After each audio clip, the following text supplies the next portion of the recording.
This lovely patron asked me for my version of a mummy movie. Specifically, they asked me to rewrite the 2017 one, but that is a movie that is cracked foundationally, and I don't think I can fix. Also, we love the Brendan Fraser mummy up in this house. Okay. We would open with a historian receiving her doctorate. She specializes in ancient history and hyper-focuses on Egyptology. She runs off the stage and is welcomed with open arms by both of her parents. She is the first one in her family to be born on American soil, both of her parents coming from Egypt. They never got to visit growing up, and that's one of the reasons she had such a special interest with Egyptian culture, and especially ancient Egypt and its history. While at dinner, her father gifts her with a gold scarab necklace. He tells her that it's a symbol of protection and good luck, and he can't wait to see what she does going forward. She then receives a call from one of her old professors who is currently on an archaeological dig site in Egypt. He tells her that he's so happy that she graduated and asks if she'd be willing to come out to their site and help them with uncovering a newly found tomb. The historian is immediately excited, packs her bags, and heads to Egypt after wishing her family farewell. When she lands near this site,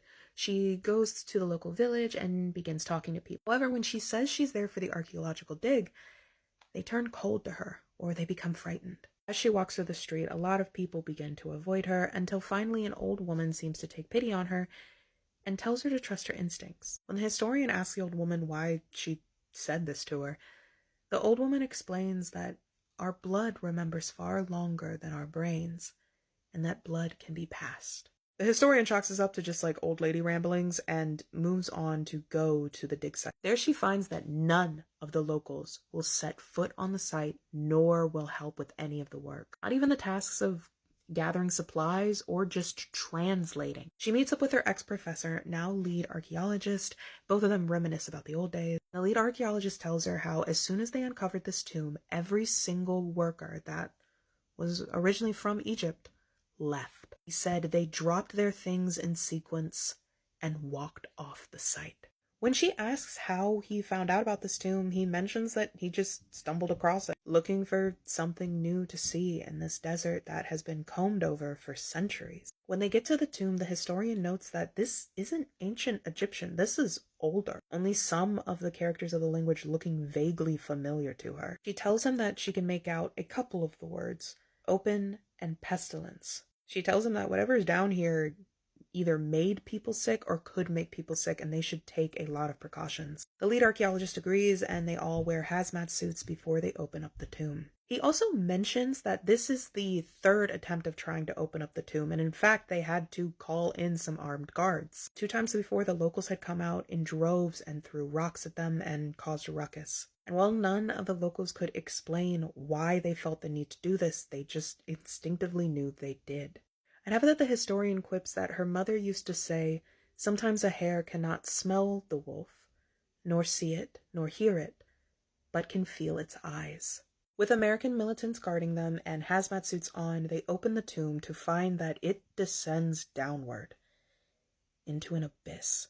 They break out the flashlights and find a staircase that seems to go on forever, and begin to descend. While on the way, the historian notes how there is no fanfare in the tunnel, how there's no place to put torches. She likens it to a prison as they go deeper and deeper into the dark. Finally, when they reach the ground floor, they see that it is a singular room with a lone sarcophagus. No gold or art or fanfare to be seen. There's also no writing on the sarcophagus. There's not even the benefit of a death mask. It is cold and flat and blank. The historian instinctually tries to run, but her old mentor grabs her and asks her what she's doing. She has to explain she doesn't know, but she feels like they need to get out of here. He says that you're being too superstitious, that the locals are just getting to you, and to not worry. When they get closer to the sarcophagus, they see that there is no lid. It has been sealed shut. That night they're chit-chatting, and once again the historian tells the archaeologist that she feels awful. The archaeologist waves her off, and that night she has a dream of this suffocating darkness, of being able to hear people around her, but no matter how loud she screams and calls out, they will not drag her out of the abyss. That morning, the team wakes up to find that the sarcophagus is in the middle of their encampment. They find scattered around the box are dead members of the team. Hands bloody, legs broken, as if something forced their human bodies to break in an effort to get that thing out of the tomb.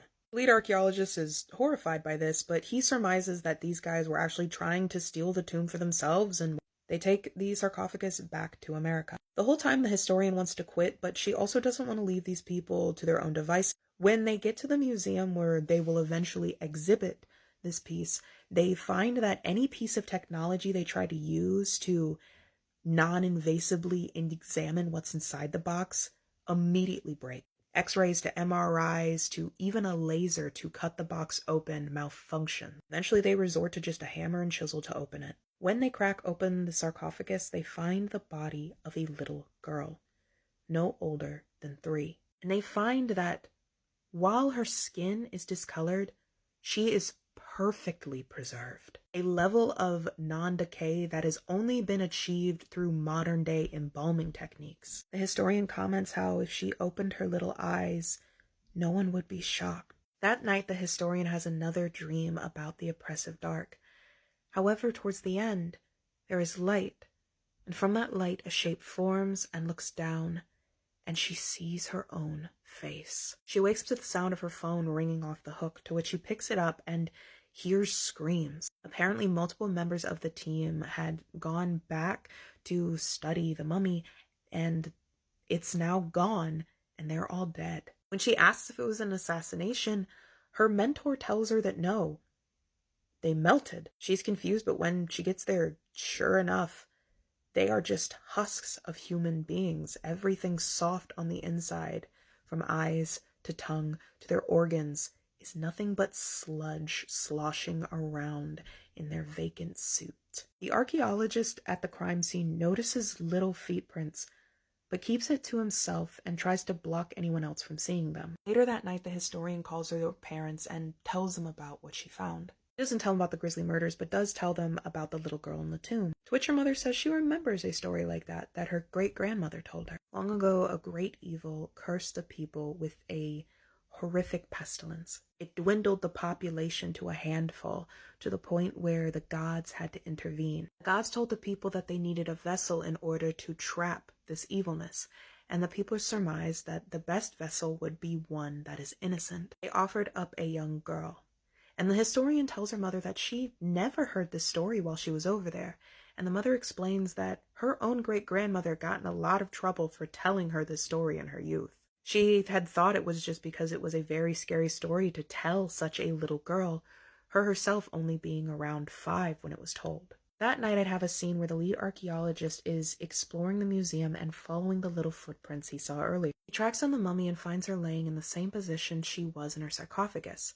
However, as he gets closer, her little eyes open, revealing nothing but darkness. That night, the historian wakes with a start and runs towards the museum, not really knowing why she's doing it, but knowing she needs to. There she finds her mentor, melted, and finds the little mummy waiting for her. The pair stare at each other for a while, until the historian drops to her knees and opens her arms.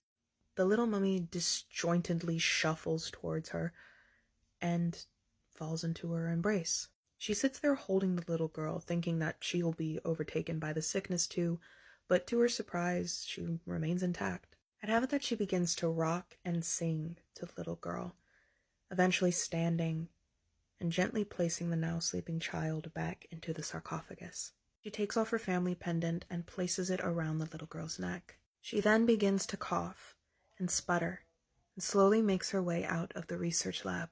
Hard cut to the museum burning down, with the historians sitting outside watching the flames. Ambulances and fire trucks can be heard at a distance as she continuously coughs up blood, eventually going from red to black. She looks down and realizes she's slowly discoloring like the little girl, and before the ambulance can reach her, she runs back into the building and into the fire.